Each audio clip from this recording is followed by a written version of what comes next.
1986 में कुछ पढ़े लिखे लोगों के दिमाग में ये ख्याल आया, कुछ पढ़े लिखे लोगों के दिमाग में ये ख्याल आया कि वो लेडीज है, पहले एक चीज और क्लियर कर दूं, ये जेंट्सों के लिए बना ही नहीं था। वो लेडीज है जो पढ़ाई लिखाई करने के बाद में हाउसवाइफ का रोल अदा करती हैं, यानी अच्छी पढ़ाई लिखाई करने के बाद में जो घर में बैठ जाती हैं, अगर उनको कोई ऐसा बिजनेस दिया जाए तो वो अपने घर के काम को करते करते भी इस काम को कर लें।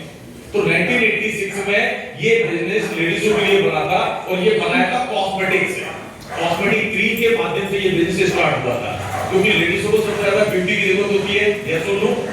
तो ब्यूटी को वो लोगों तक शेयर करें, ब्यूटी को लोगों तक शेयर करें, तो अच्छी क्रीम वगैरह बनाई गई और वो लेडीजों को दी गई, और जब उन्होंने यूज किया और उसका उन्हें बेनिफिट दिखाई दिया तो उनको एक बात समझाई गई कि यही चीज अगर आप प्रमोट करते हो, इस बात को अगर आप प्रमोट करते हो तो आपको अच्छा यहां से पैसा भी मिल सकता है।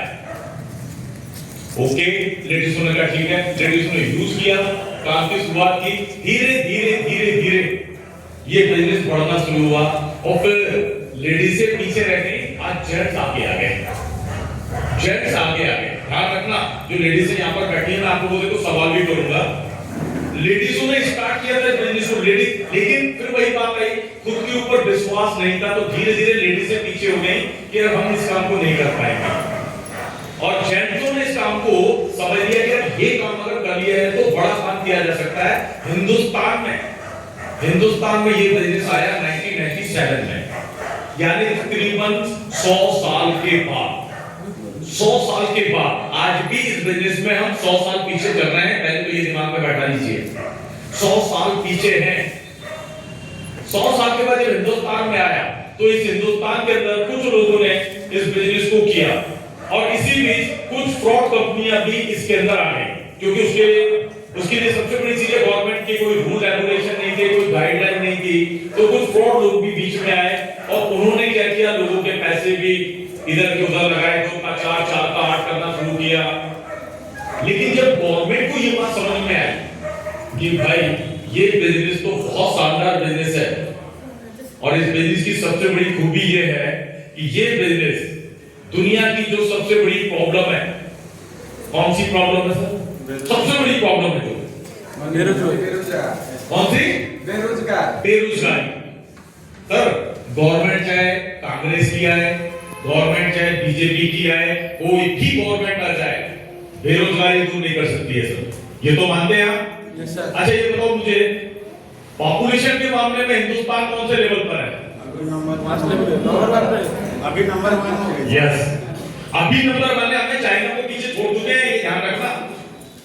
अब समझना पहले कि जब ये हिंदुस्तान के अंदर बिजनेस आया तो पहले गवर्नमेंट का इसके ऊपर कोई ध्यान नहीं था, लेकिन जब इसकी ब्यूटी को गवर्नमेंट ने समझा कि ये वो बिजनेस है जो हिंदुस्तान की सबसे बड़ी प्रॉब्लम है, क्योंकि आज का युवा, आप उठाकर देखो, पढ़ाई लिखाई करने के बाद बेरोजगार है।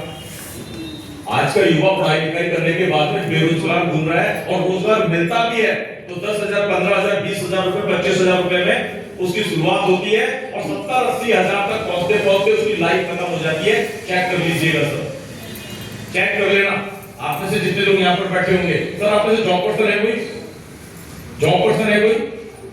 आप है? आपने जब, जी सर, आपने जब शुरुआत की थी, क्या जॉब है आपका? ओके, मैं वही चीज बता रहा हूँ, शुभ नाम आपका? आ जाइए सर, विवेकानंद जी है सर, आपका तो वैसे ही नाम बहुत पवित्र है, विवेकानंद जी। देखो मैं जो चीजें बताऊंगा वो आपको प्रैक्टिकल भी दिखाऊंगा। सर, जब आपने स्टार्ट किया था, कब स्टार्ट किया था, उस वक्त आपकी सैलरी क्या थी? मैं at the age of 22 research and control laboratory steel authority of India limited में ज्वाइन किया था। मुझे टोटल लगभग 900 रुपया मिलता था। ओके, तो उसी टाइम लेक्चरशिप भी ऑफर आया था, तो वो लोगों ने बोले कि प्राइवेट कॉलेज में आपको 500 रुपया मिलेगा।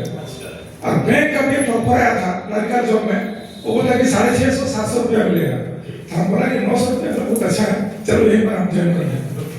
आफ्टर 30 years of सर्विस मैं 2020 में रिटायर कर चुका हूँ। अच्छा, 38 साल के बाद समझने की कोशिश करना, जो मैं आपको समझा रहा था कि शुरुआत खत्म करते 10-20 हजार तो रिटायर्ड होने तक 80-90 हजार का काम खत्म है।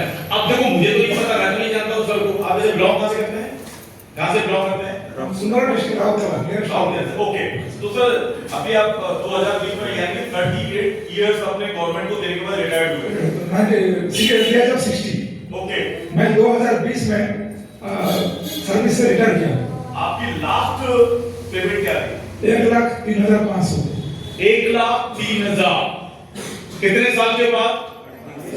कुछ गलत तो नहीं बोला मैंने? यानी हम, मैंने तो ये बोला था कि 20-25 हजार से शुरू करते हैं, सर ने 900 रुपए से शुरू किया था और 38 साल के बाद में कहां पहुंचे? 1 लाख रुपए के ऊपर।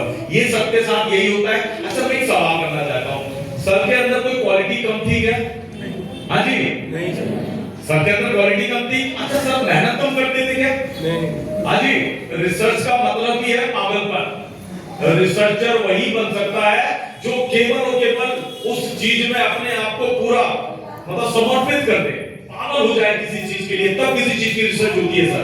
यही है सर रिसर्च का, मैं जहां तक समझ पाया हूं ऐसा ही है। मतलब एक चीज के ऊपर अगर आपने सोच लिया कि मुझे ये चाहिए तो उसके लिए दिन रात आप कर देते होंगे, ऐसे ही होता है। तो मेहनत में कोई कमी थी? हाँ जी सर नहीं, ना मेहनत में कोई कमी थी, ना एजुकेशन में कोई कमी थी, लेकिन इसके बाद भी, हेलो, इसके बाद भी जब सर ने रिटायरमेंट लिया 38 के बाद, 38 साल के बाद जब रिटायरमेंट, अरे बच्चा